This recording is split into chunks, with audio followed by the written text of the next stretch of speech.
Label Radio. Face Cream 2001. This is White Label Radio, classic hip hop. My man RickRock in the building. And you know it. And he produced that joint right there too. Oh yeah. You know it.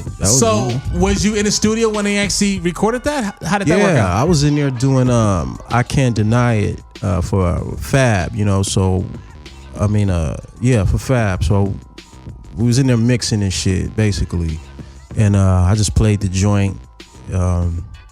And Duro and Clue was like, what the fuck? And then they had a keyboard in there, so I just got on the keyboard and then I added the so, so it was one of those things where I had a basic skeleton of it, and then we just put it together right then. So Clue and Duro picked the beat and then say we're gonna get Ray and Ghost on it. Yeah, because they was doing their album, so I was we had finished. They finished, not finished my part, mixed my song, which was I Can't Deny It for Fabulous.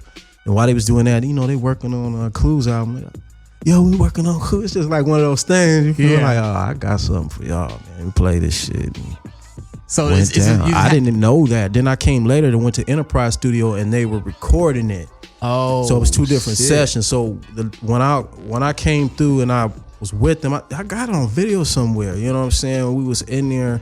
Ghostface and Raekwon and shit. We was at Enterprise Studio, and I was mixing Parking Lot. No, I was mixing one of those other Jay-Z songs, and they were in another room. So I went in there with Clue, and I watched them record and shit. You know what I'm saying? So that was cool. So what's that process? Because now Tupac, one of my favorites, Jay-Z, one of my favorites, and then my favorite of all time is Ghostface Killer. Yeah. So what was that process like of them getting that? I don't really remember that, man. I just remember going in and fucking with him and then recording. I don't know if maybe they already had written it or maybe, something like that. And they was just there recording it or whatever. But we're more just chopping it up, you know what I'm saying? And I know Ghostface wouldn't got down and shit, but I didn't see Raekwon get down. But that's when I really wasn't there for the recording process, like, to really give a whole vibe on it. I kind of was doing Jay shit and walked in another room and Clue was, in there fucking around with that. That had to be crazy because you was in this environment where you was mixing Jay shit. Jay may walk in the door, then you had like young Kanye West probably trying to rap to everybody, doing his thing or whatever. Yeah. And then what was that energy like during that whole Roc-A-Fella time in the studio and the whole nine? It was crazy because what I'm talking about was in LA, but I was in New York, so Baseline Studio was crazy. It's like, yo, you and Just Blaze should do beats together. You know what I'm saying? We was like, so me and Just Blaze started to do a beat together and shit. You know what I'm saying? And he had the 2000 XL, and that shit would always freeze and shit for some reason. So it froze on us, and we never completed. But it was just crazy, man. People coming in and out the studios. You know what I'm saying? And playing beats from. Just Blaze had a little room in there where he did his thing, and then they had the bigger room, so they were just going in between studios and just record to record to record, and it was crazy. Crazy. And Biggs and hip hop and those guys, the owners and Dame and all that shit is crazy. You know what I'm saying? Just chopping it up. Was Dame as animated as we see it in Billy? He's him. He's unadulterated. That's just my experience with him. It was short and sweet, but especially during that time, he was on one, huh? Yeah, but he treated me cool. You know what I'm saying? I didn't have to, feel played in no type of fashion. Because I'd have sure got whooped up in there. Because if I felt played, I'd have felt like I had to say something. Yeah. They would have had to do what they had to do. I don't know, you know what I'm saying? But as far as him, being cool, he was cool. He was cool. All the motherfuckers was cool with me. That's what's They was up. like, man, I'm gonna make you a star. Like, Plus, I don't even know what that means. Let's do it though. Plus, you wasn't from there, so you had that aura about you. They didn't know what you was about or whatever, so they left you alone. Can't play me, you know what I'm saying? I'm not coming Mr. Tough for y'all. I'm coming to work, you know what I mean? Yeah. But I'm not trying to. I don't want no lines of they didn't give me no lines of coconut. I'm just saying. I don't want no weed. I don't want no coke. I don't want no girls. I don't want no. You was focused. I want my shit to be on that album with my name on it and with my mechanicals attached, my royalties in place. Yeah. and moving on to the next record. And if I can concentrate and get that done, that'll be perfect for me, baby. So let's take it to the West Coast now. Like, everybody know these hits that you did with Jay-Z, Tupac, and Beanie Siegel. Yeah. But you create some magic with one specific dude, and it's always, every time y'all get together, it's magical. Yeah. E-40. Oh yeah, that's my guy right there. How'd you hook up E-40? I know the E-40 from in the Bay Area. You know what I'm saying? He was rolling around in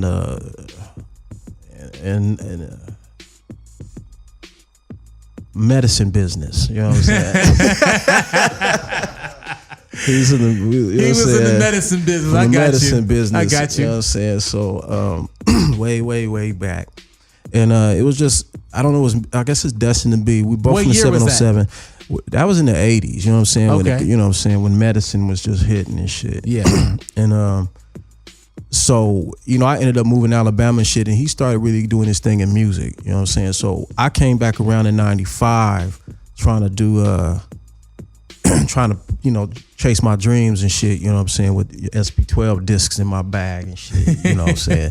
So what happened was he came to a studio. I flew back out here to do Conscious Daughters, and I was in the studio. I lived in the studio at the time. So E-40 came through the studio, damn, that felt hella good. Yeah, right? That air. We've been right on for that air. Right? We've been in hot boxing forever and shit. Yeah. But so you feel me? He came through the studio and he was waiting on Mike Mosley. I always like taking advantage of the opportunity, I guess. You know what I'm saying? He was waiting on Mike Mosley, so I was just got him stretched and shit. You know what I'm saying? Got off the futon, folded it back up so they could sit down. You know what I'm saying? And I just started making the beat. You know what I'm saying? That was the beginning. I believe it was 95. The first beat. It was 900. No, it was one. Damn, that was some years ago. Whatever that beat was, Record Haters. Okay. So I did that one. That was the first one, and man, we've been rocking ever since. Like maybe 60 songs later now or something. Exactly. One of your biggest songs that people still go is Yay Area. Oh, okay. That's what it is. I mean, I don't know. Maybe E-40 might have some bigger records that you did with him, but you know what I'm saying? Like right now, I look around the room and these youngsters right now, that song will come on, and we might have to turn lights off and get a pole in this bitch or whatever and shit. You know what I'm saying? You know what I'm saying? No disrespect. It's all love and shit. But no, that's one of the, unless you gonna do it.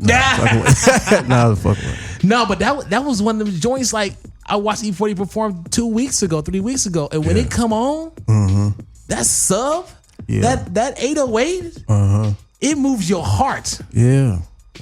You can be one of the coolest niggas in the back, mean mugging everybody. When that shit come on, all that cool shit out the window. You be popping your collar, doing the thiz dance, whatever you want, whatever the shit you do, whatever you be want. Doing it. Yeah, that's what it's supposed to do. How did that record come about? Just me regurgitating. Is that the one where we beat rap?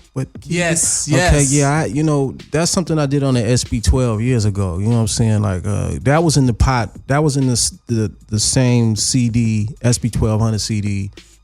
Disc with Trade and War Stories on it and shit. You know what I'm saying? So, and that was 10 years later. Yeah. So I was like, well, let me take the sample. We beat to rap and let me regurgitate that shit, because I did it back then. I was really pure hip hop. I'm living at the 8th floor, Hilltop Arms, and I got just my SB12 and Dreams, and that's when I did that. You know what I'm saying? So let me regurgitate that shit, and then it just happened like that. I sent it in, sent it to 40, and 40's like, he was fucking with it, and it just went from there. Let's get into it right now. This joint right here is Yay Area. I'm not from the Bay, but I yell at my guy Matic on the hook. That's Matic. Yeah. E-40 RickRock got some slappers. We in here. White Label Radio. White Label? 40. Man, yeah, we active with it. That video was dope. that video for this song? Yeah. When E-40 was a landlord or whatever, he walked around and he was telling everybody, give my tear petty. It off, yeah. the funniest part was when he was talking to himself. Yeah. And he had the translator to translate exactly what it means. Like, yeah. He was really like, man, I want to do it, I don't want it to be comical. Like they take me for a joke or nothing. I just want, he wanted to be a little humorous on that. But it was cool though, because it's one of those things that E-40, you know, he's a character, but not in a bad way. Yeah. You know, he's entertaining. Yeah. He's very entertaining. Can't take him too serious. Can't take him for a joke. That's exactly. That joint had Fabulous on it. Yeah. So now let's get into the next wave of bangers that you've made. Let's roll. You got with Fabulous and Nate Dogg and did Can't Deny It. Yeah. How did that come about? How did that come about? Because I sure did that beat for Busta Rhymes. So I don't know how that shit went. I'll tell you, DJ Clue got it, and Duro called me one day and had Fabulous on it. And I was like, that's cool. You know what I'm saying? He was like, you know how he raps, he's kind of mellow with it. Yeah. And that was newer. He was a new guy too, so it was never out before. So I was kind of like, I kind of wanted Busta to do it. You know what I'm saying? But Busta didn't get back at me about it. So Duro and Clue got at me as far as business. So they got the record. You know what I'm saying? And then when they put when you know what I'm saying, Nate got down, I wasn't there during that time when they recorded any of it actually. Okay.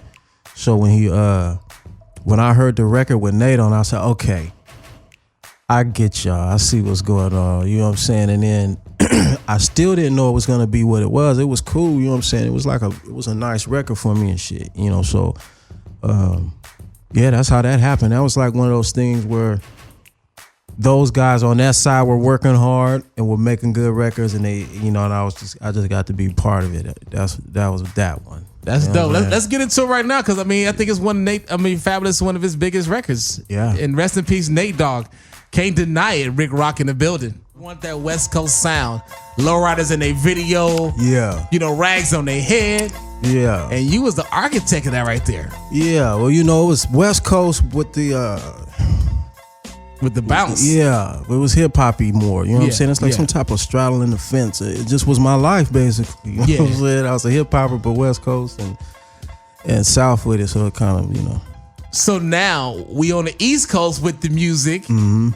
And you got with one of the heavyweights, Busta Rhymes. Oh yeah. How'd you get with Busta Rhymes? Fuck. How the fuck did I get with Busta Rhymes? I couldn't even really remember, man. It just how in the hell? I don't know. Maybe I sent the beat in, and I know he called me about I Know What You Want beat, because I gave it to Jermaine Dupri, and I think, you know what it was? I was out there working for Jay-Z. He had the Jay-Z record, so he got at me. You know what I'm saying? When you just wanted some of that shit, and then so then we just started talking. And I sent him some records. That's how I sent him a few records and shit, and he picked a couple. You know what I'm saying? And so then, Jay-Z was pretty much almost like that the was spark the plug to get like you with Beanie, you with Clue, you with Fab. I mean, those that was all fam. That all embraced, because you know the Desert Storm. Yeah, you know they always like on the same kind of like click. You know what I mean? And you know if you have their ear and you have the records, you good to go. You know what I'm saying? You can have their ear and don't have the records, you ass out. Or you can have the records and don't have their ear, you ass out. So it's like just one of those things where it was perfect. You know what I mean? Not the records I was doing was what they wanted to try to do. You know what I'm saying? Some Westies. And nobody on the East Coast was doing that type of sound that they had in the building, so you didn't clash with the Kanye's and the Pharrells and those dudes or whatever. You had your own sound, so they had a nice little machine over there. Yeah, they was trying to keep it going. I was supposed to be doing some West Coast Rocafella shit at some point. You know what I mean? I was getting kind of juicing, but it all fell through. You know what I mean? So it is what it is. But Busta Rhymes, one of your biggest records is with Busta Rhymes, Make It Clap, right? Yeah, I think I Know What You Want is the biggest one. But that too. Okay, Busta, but Make It Clap though, for sure. That beat right there was already made. You sent it to him, and he just rapped over, or did you make it specific for him? I sent it. I made it for him, but I didn't make it in front of him. Okay. And I usually make shit in front of people. I like to do it like that, but just so they could, you know, talk shit to other people. Man, that nigga got down right in my face. You want to show? You want to show off? Yeah, I want them to feel like okay, you know, because if I'm asking you for a certain amount of money or something, at the end of the day, now they just want the hit. But at the time, you kind of wanted to be like, you want the energy from the room, like when you do a verse and everybody on the other side going, oh, you come out.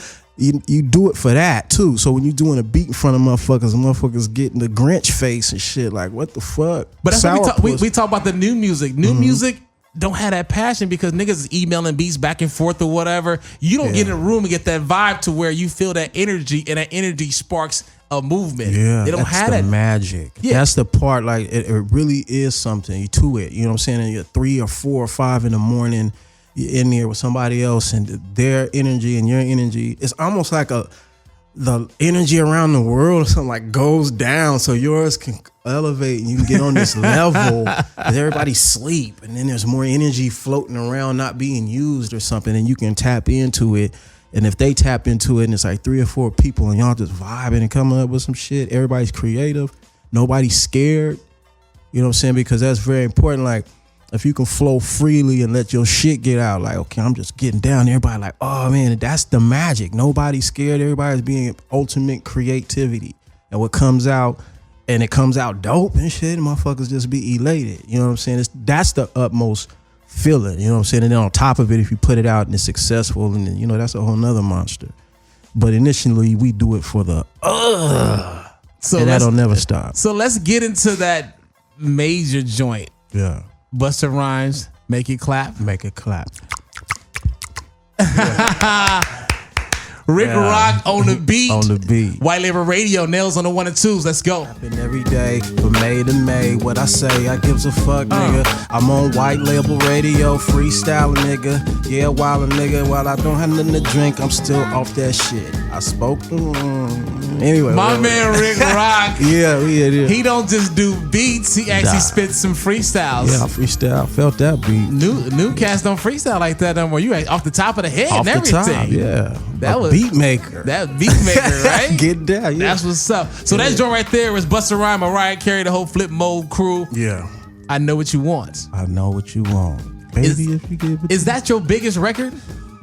No, I don't know. I want to ask Cap Award pop in. You got so many big ass records. He's like, I don't know.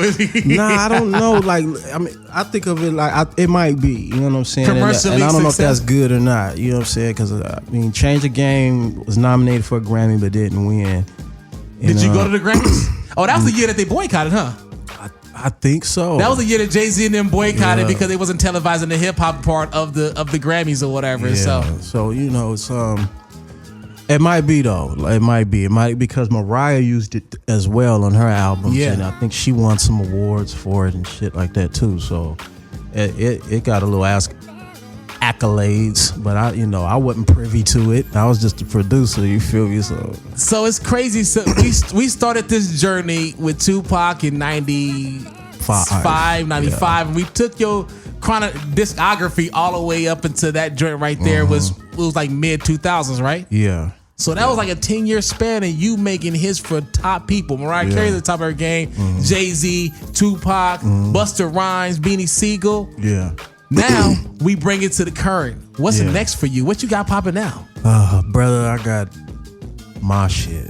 Rocket that album featuring Snoop, T-Fly, Crooked Eye, Exhibit, Problem, E-40, Tech 9. So it's your Federation. album? It's my album. Okay. You years in the making. Yeah, I'm spitting on there. You know what I'm saying? Shit. That real shit, like real, not, it's real life shit I'm spitting. It's hip hop though. I can't forget Red Man. He jumped on one of my joints too. Shout out Red Man. My man Red. Yeah, he got down, and it's just it's like I feel like it's a brick in the game. You know what I'm saying? A foundation, a real brick. Like, okay, you put the mortar on that shit and just put it in the game. It's a real brick, a foundational piece. It's hip hop. It's touching on all subjects. It's fun. It's Bay Area, from where I'm, my area, and but it's worldwide, and it's my story's never been told. I'm really like work ethic and I'm always been under the radar. I've never been like in the limelight. Nobody knows my fucking story. They barely even know my records. I call you the most underrated producer of all time. So this is a time which is a double-edged. I mean, it's dope for me because I have a springboard to start over. Nobody knows who I am. I can tell you who I am now. And that's really where I'm concentrating at, you know, trying to let people know I was here on this blue planet spinning in the middle of infiniteness. And when you think of it like that, everybody's so important, because what a miracle you are to be here in the middle of nothing, of infiniteness all around you, but you're here. And so I felt like it's time for me to tell my story, you know, and my album's dope. And besides that, I'm working on 40 Busta. When is your album coming out? I'm trying to come out the end of this quarter, you know, December, independent, and so it might be spring. So what's your because I just had to single? shoot my video. It's called Never Met, featuring Snoop, the big homie Snoop. You know what I'm saying? You know what I'm saying? He got down, and my nigga T-Fly got down for your boy. So that's my first single. Just shot the video.